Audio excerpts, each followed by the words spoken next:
Welcome back to Chokitable Media. Are you into business or planning to start one?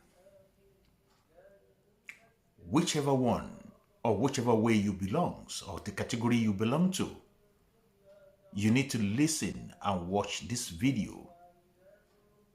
This video is a business-oriented video. Experts gathered together to lecture and educate new entrepreneurs,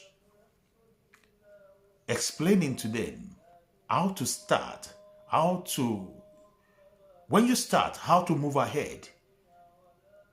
They basically want to model people, encourage them to start up, make their dream work for them.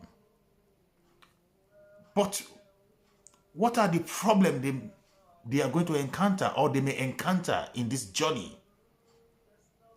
The problem was analyzed, explained for all the startups, the small and medium scale businesses, how they can overcome all the challenges, most especially finance. But finance is actually not the main problem they're having. There are other big problem, government bureaucracies that they may encounter, infrastructural problems, and the rest. But I just want you to learn something from this video. It was explained by the experts. The presentation was excellent and superb. I've watched it severally. I was even in the webinar myself. I attended it. And that is why I have the chance to talk about it. As an entrepreneur, this type of seminar will actually motivate you and show to you where you don't see. And it will also bring to you some people that you are in the same categories. They will also see this stuff. You will also meet each other, see this stuff, compare notes, and talk to each other on the way to move forward, on how to solve the problem that we are all facing together as entrepreneur. Whichever level you are still not there yet. We're all dreaming to become bigger and bigger in this business that we are handling. So we need to keep educating ourselves. Everybody wants to become like Dangote, the richest man in Africa, the richest man in the world. All of them also, we want to become like them. But we need to make, researches and be in the category or in the class of those people that we have the same idea with, the same common idea. And that is why I want you to watch this. Kudos to UBA for bringing up webinars like this for us to learn from. Let's watch. Happy viewing. Yes, ladies and gentlemen, and welcome to today's webinar, themed Accelerating Business Growth with Alternative Finance Solutions. Now, this webinar is brought to you courtesy of the Western region of the United Capital Group. My name is Florence Echendu, Communications Officer here at United Capital, and it's an honor to serve as your compere for today. Now, coming up soon, we'll have the pleasure of listening to industry experts shed light on our theme for today, which is Accelerating Business Growth with Alternative Finance Solutions. Now, they'll be touching on various aspects of debt financing and sharing practicable steps and strategies that can be used to secure funding to grow your business and thrive in our current economic landscape. Now, recently, data has shown that the number of small-scale businesses in Nigeria has been on a decline as economic challenges continue to affect growth. Could you kick us off with an overview of the current business climate for SMEs in Nigeria and share some of the practical challenges that SMEs have been facing so far? Over to you, Esther. Right. Thank you once again, Florence. I'll dive right in. Okay, so for MSMEs and SMEs, just like you mentioned, the economic climate or the business climate has been quite challenging in the last 3 years. And I have one very close to us that is not far away from us, and that's the high fuel prices. We know that the cost of fuel has significantly affected transportation and has affected production costs. So the cost of running business for SMEs and MSMEs would definitely go up. Now, the next one is high taxes. Today, MSMEs face high tax rates, and we know that that also strains, their financial resources. I would also go back to high electricity tariffs. I'm trying to be as granular and simple as possible. And so we know that today inconsistent and when it's consistent, it's quite expensive. So expensive electricity supply also increases the operational cost. And then for these SMEs and MSMEs, the cost of operation, cost of production is quite high. And it will definitely affect their capital. It will definitely affect the funds they're using in doing business. And lastly, for me, is high interest rates. We all know what it is today, what interest rates are today in the market. And when MPR goes up, we definitely know that banks would also increase interest rates, and access to affordable credits is limited to these MSMEs because of high interest rates, and that they cannot secure loan. And so these challenges have also, brought about complex, issues around, issues that has not allowed MSMEs and SMEs to thrive, the way they would have loved to thrive in their businesses. Let's also not forget that SMEs and MSMEs contribute greatly to the GDP of this country. And when you talk about employment, from data from Smidan, it says that they contribute 50% of the of employing 50% to employment in Nigeria today. And so some of the factors that are affecting their growth and sustainability. One of them on the top of my mind today is complex regulations. The regulatory framework for MSMEs is so complex and cumbersome, and it makes compliance very challenging for them. Then let's go back to insecurity. Insecurity and instability in some regions also disrupts business operations and also, deter investment from coming to those regions. Now, let's go back to the monkey in the room. That's the access to finance. We all know that finance is the blood of any business in Nigeria, in the world, anywhere in the world where you are. And when you have limited access to finance or credit, they cannot do business. And so most of these MSMEs and SMEs, they have challenge accessing credit from formal banks and traditional bank. And for some of them, challenge they have is they do not even trust some of these formal banks. Sometimes I've had situations where MSMEs will tell me, oh, I don't want to go to that formal bank because they are telling me to go and bring a ham and a leg just so that I can access, finance. And so they are left with no other option than to go for alternative, financing options. Then let's come back to the market conditions, the conditions in which they do their business. High competition. The Nigerian market is highly competitive, which makes it very difficult for them to scale and to reach new customers. Then not to not talk of the economic uncertainty. Look at the high, exchange rates today. We know that, most of these MSMEs, some of them, import some of the goods they sell. Some of them import raw materials they use in producing, the products they produce. And, the cost of exchange rate has also affected, their business. And, the economic uncertainty has also affected their consumers. Today, you look at the consumer spending. The consumer spending rate has really, really gone down today. And so it's going to affect businesses, and the impact is that MSMEs and SMEs would find it very difficult to thrive. And lastly, for me, I also want to talk about the infrastructure issues. Like I mentioned earlier, power supply and inadequate infrastructure. When these MSMEs produce the goods they want to produce, how is our roads motorable enough? Do we have good road networks for them to transport these goods? And so today, and even when, the roads, you have alternative means of transportation. What about the costs coming in from the cost of, high cost of fuel and all that? So I think today, the environment where MSMEs and SMEs operate is a bit hard and is a bit harsh. And that's why, we see that decline in business activities in that sector today. Thank you. Really in depth. You've been able to identify lots of the challenges that SMEs face in our current landscape. Now, I'll just take this up a notch.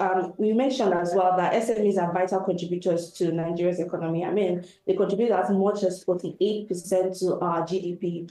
So over to you, Tobechi. Thank you so much for coming back, for joining us. We couldn't hear you earlier, but we're glad to have you here on board. So to you, Tobechi, right now, given the government's ambition to create a $1 trillion economy, what does this decline in SME activity mean for the nation's economic outlook? Okay, thank you so much, Florence, and apologies for the lag hitch. I couldn't unmute my mic then. And good morning to participants. Okay, so let me just go straight to your question. So from the data from National Bureau of Statistics, it's on record today that we have over 39 million SMEs in Nigeria currently. And looking at this number, what does it tell us? Because across the sub-Saharan Africa, some countries are far less than this number, and we have this huge amount of them as SMEs in Nigeria today. So that tells you that the future of Nigeria indeed is in the hands of the SMEs by way of economic growth.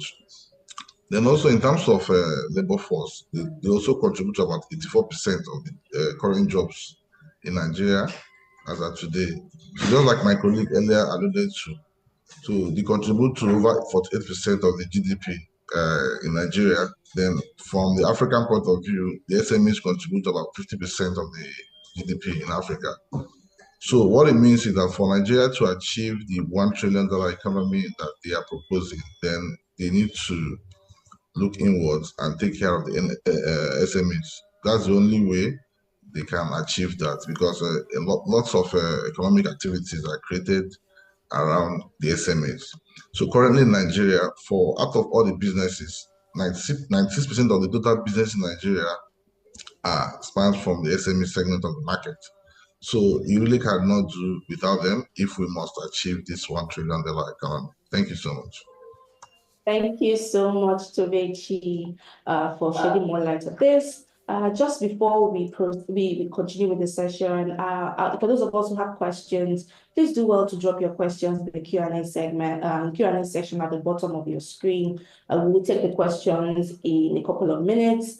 Earlier on, I had requested for us to, confirm what locations we are joining from. I mean, like we always say, the world is a global village. And while this webinar is being organized by the Western region of United Capital, we would like to know where you're joining us from. You're joining us from Lagos, Ogun State, joining us from Ibadan, if you're joining us from Osun State, Osogbo, joining us from Abuja, Lagos, Onitsha, wherever it is you're joining us from. Please would like to know where you're joining us from. So please drop all of those in the comment section. Thank you very much.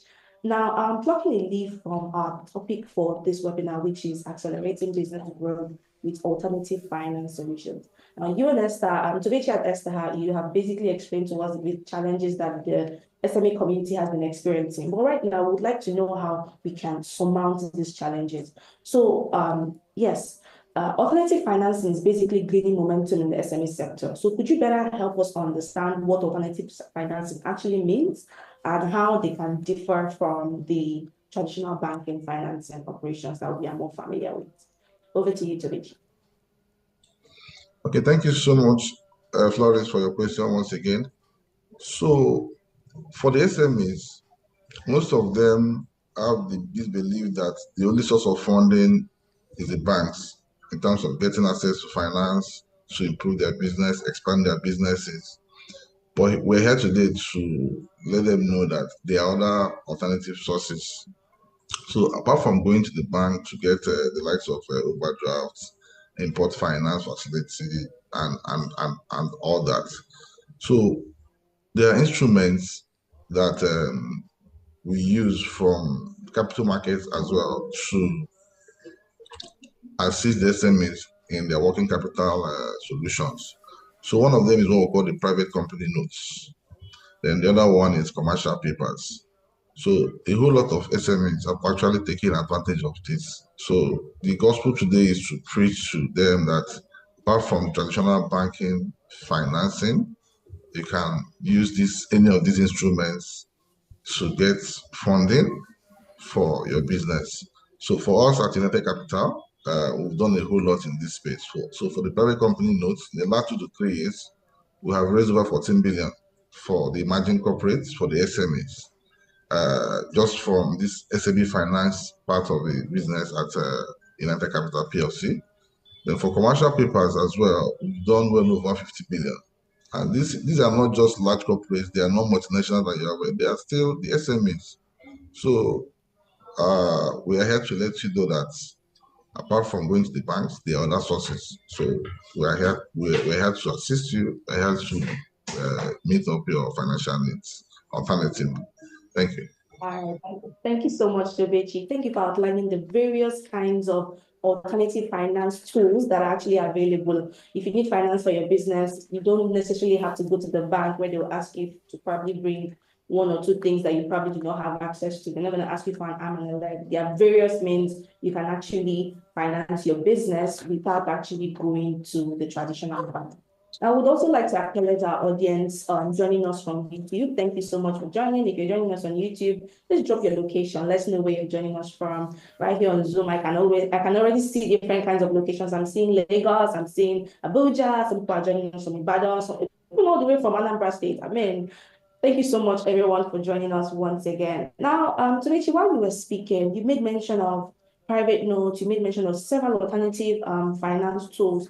But the most common one you also mentioned is the commercial paper. And I think that has been a trend in recent times. Lots of organizations are leveraging commercial papers to grow, to secure funding for their businesses. So this next question, it's basically, when you hear the word commercial paper, it sounds like one very complex term, right? Most people are wondering commercial paper, what exactly does it mean? So could you shed light on what the commercial paper is? Could you walk us through the process of accessing this commercial paper? What are the eligibility steps? What should SMEs be aware of if they are looking to subscribe to using the commercial paper tool as a means to raise finance for their business? Okay, thanks, Florence, again. So commercial paper is a common form of unsecured short-term debt instrument issued by a corporate entity. So just like we said earlier, is an alternative source of funding for businesses, for SMEs. As we all know, so in my earlier comments, we confirmed that we have over 39 million SMEs in Nigeria today. That's data from NBS. So 60% out of this number, whenever they walk to any bank for any form of loan or financial assistance, the chances are likely that it will be turned down because of various reasons, which my colleague Esther has mentioned, the challenges they face. So the CPs, in short, which is the commercial papers, are one of the other ways that we can use to assist in raising financing for the SMEs. So from the definition, USU was like unsecured, short term.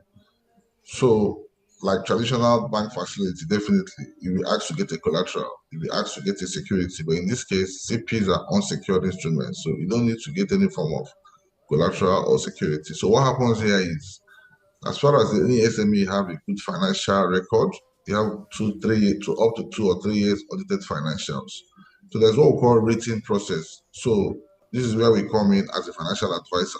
So we will guide the SME or the emerging corporate through the rating process with the rating agency. So we have 3 of them approved by Securities and Exchange Commission of Nigeria. So we have the likes of GCR, DataPro, and Acuto. So any of these rating agencies, once they rate you and you come up with what we call an investment grade rating, at least a BBB, even if it's a BBB minus. So this substitutes your security, this substitutes your collateral. So once you have this investment grade rating, then we can register a program for CP issuances with FMDQ. So FMDQ is a regulator that regulates the market. So whether you're doing a CP or you're doing a private company note, whichever, it's the same process. So the key thing here is the ability of the SME to have good accounting records by way of having audited financials. They are making a profit in their businesses. So once we're able to do this, we take it through the rating agency and your rating is good, then the process has just begun. who can actually assist in raising funds. So this is actually the major requirement. Every other thing are things that you can also guide the SME with. Thank you. Thank you for watching. If you're new to this channel, consider subscribing so you won't miss out any of our latest video.